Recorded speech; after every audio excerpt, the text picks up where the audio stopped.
A lot of learner drivers really struggle with making a decision when the traffic lights suddenly change from green to amber. But if you are approaching traffic lights, there are a few things you need to keep in mind so that you actually know whether to stop or to go through.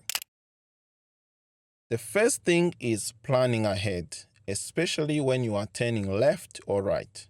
You need to remember to slow down on approach in preparation for that turn. If you have a bad habit of slowing down at the last second, you are always going to make mistake if those traffic lights suddenly become amber. For example, look at this mock test. This student approached way too fast while turning right. Because they had too much speed when the traffic light changed, they ended up stopping with the car blocking the pedestrian crossing. And in a driving test, that is an immediate fail. Also, when you are turning, you have to make sure no pedestrians have started crossing. If you decide to go through on amber but then have to stop for a pedestrian, you end up stuck in the middle of the intersection, which is very dangerous.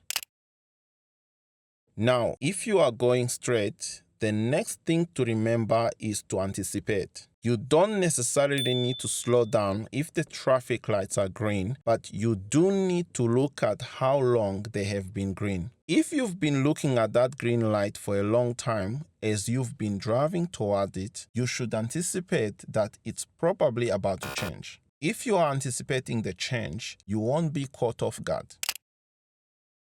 The other thing that will help you make the right call is your speed and your distance. If you are driving at 60 km per hour or more and the traffic lights change when you are 2 seconds or less from the line, you should go through. At that speed, you won't be able to stop the car safely in time, and you have enough time to clear the intersection before the traffic lights turn to red. However, even if you are doing 60 km per hour, if the traffic light change and you are further away, let's say about 4 seconds or more from the line, you should be able to stop. That is generally enough distance to stop safely, so there is no reason to push through.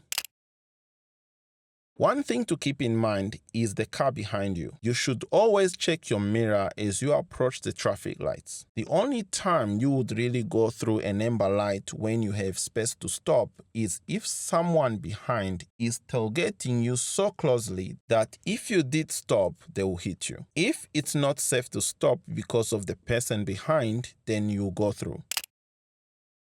The same apply if you are going slow. If you are doing only 20 km per hour and the traffic lights suddenly change when you are like 2 seconds away, you should stop. You have more than enough time to stop, and trying to go through at that speed is just going to result in you running a red light. So it all comes down to these 4 things: anticipation, planning, speed, and reaction. Master those and you get it right every time. Thanks for watching.